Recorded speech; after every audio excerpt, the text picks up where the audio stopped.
Okay, in this video we're going to study the book that basically changed my life, which is this one, Lead Guitar by Harvey, Vinson. Okay, well, as you can see, it's quite old. I've just got this off the internet. Actually, I just got it off the bookshelf, but suffice it to say, we're going to take a look in. The record that used to be here is no longer.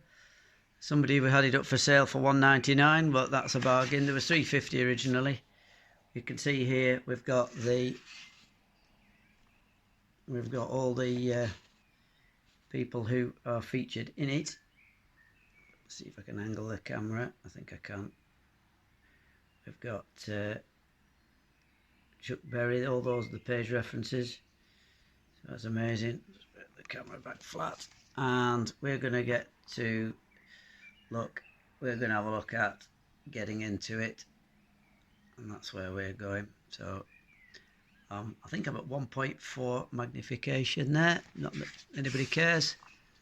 There's Chuck Berry on the way over, and I need to tighten up my music stand. There we are. Right, okay. So the most important instrumentalist, you can hear the cars in the background. I thought there were none. I'll just go and shut the window.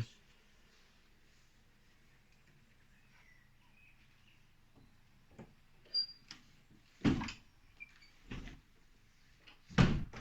we are. Right, now then.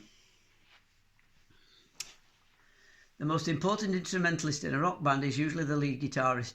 Many of the big names of the rock scene, Jimi Hendrix, Eric Clapton, B.B. King, establish themselves first by their lead guitar work.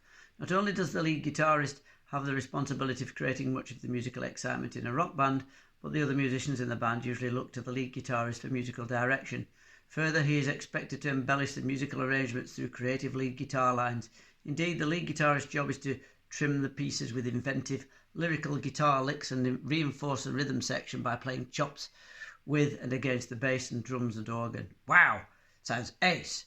The basic styles of rock, lead improvisation, modulation, rock theory and more are all discussed in this book.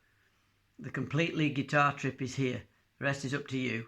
Good luck. Peace. Harvey Vinson. Excerpt from The Professional Sound by Stephen Grossman in Professional Rock and Roll, page 94, New York. Amsco Music Publishing Company, London, Music Sales Limited. I couldn't wait as a kid to absorb this stuff. It was the book that contained the secret to being a star. And I can tell you, just a second. Sorry about that. I was just seeing if I could flip the camera, and I can't, which is a pain in the neck. Okay, so moving on, let's have a look at the first part of the first lesson. Here we go.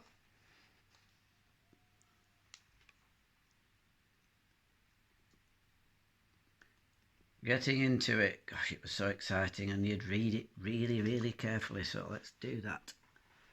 Here we go. Rock, lead guitar. Hang on a second. I'll just raise you up, and then we'll tilt you down. That should be a better angle. There you go. That's for the light. There we are. Just a tick. Rock lead guitar is usually played against a rhythmic background consisting of drums, bass guitar and rhythm guitar or organ. The enclosed 33 1/3 record provides such a background. Play the first side, band 2, I haven't got the record obviously, on your record player. This is blues, or more properly rhythm and blues, and it is what you'll be improvising lead solos to for the first portion of this book. Listen to this selection a few times and then read on. I'm having to do that because I can't do it on the phone. Before playing, tune your electric guitar to the record, side 1, band 1. This recording gives you the correct pitches for all 6 strings, starting with the highest sounding string, first string, that's this one, and continue to the lowest sounding one, the 6th string, that's this one. So this is the highest sounding string, that's the first string, and that's the lowest sounding string.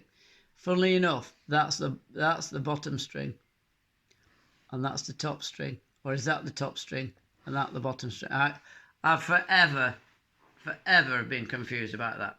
So we'll use the terms interchangeably. I'll be pointing to it and you'll hear it anyway, so you can draw your own conclusions. But as far as I know, the top string is physically the bottom one, because the top string is, for me, is the highest sounding note. So the top string, I'll play it behind the camera. The top string will be this, and the bottom string will be this.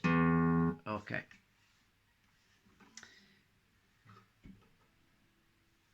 If your guitar is in tune, this G chord,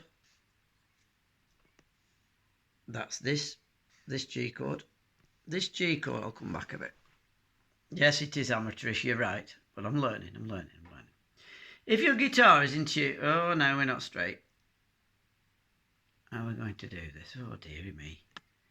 If your guitar is in tune, this G chord should sound quite nice. Place your left hand fingers as close as possible to the indicated frets, and circled numbers 1, 2, 3, 4 and 4 represent the index, middle and ring fingers, middle fingers respectively, and are used to indicate the left hand fingering of the various chords and runs. Strum the chords slowly, starting with the lowest sounding string. Listen carefully to each string as each string sounds. If any of the strings buzz or sound weak, make sure you have the right fingering and are pressing down hard enough. Fingernails obviously have to go. If the G chord doesn't sound right, try tuning up again. Right, so if you look at it, you place your first finger across the 3rd fret, it'll sound like that, and then if you position your fingers correctly, it'll sound like that, which is a huge ask. Right, on the second part of this video, I'll show you how to do it. Right, I'm going to pan down and I'm going to look at the playing of the chord mentioned in the first, in the top half of the page, on page 6. Right, so we've got the guitar, and there we are. Right, now we're talking of fret 3 is to fret 1, fret 2, fret 3, and the whole of all 6 strings. Can you hear the buzz? Right, well, you don't worry about that for now. Start with your 3rd finger, this one, there, and then the 4th finger behind it, the 4th finger behind it, and the 2nd finger there, so 2. So let's just go back. The 2nd finger is going to go 1, 2, 3, 4 along, and then 1, 2, 3, the 3rd one down, 4th one down. Okay, let's do that again. 1, 2, 3, 4 along, and 1, 2, 3, the 4th one there. Okay, the little finger is going next to it, and the 3rd finger there. If you look at the diagram looks like this. The diagram looks like this. Okay, that's what the diagram is showing. So that bar, this finger is going across all 6 strings, and then you've got the G string. Okay. Now if you look at the diagram, that's what that is. That is this. That fingering is what I've just done. So there it is. I look a bit foggy, I think. I think that's a light, is it, from outside? Just clean the lens. I think a little bit of grease on the lens.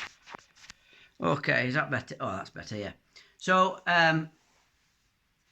there it is. That's the first lesson. Hope that makes sense. And I'll, let's see. I'll see what happens, see how we get through this book.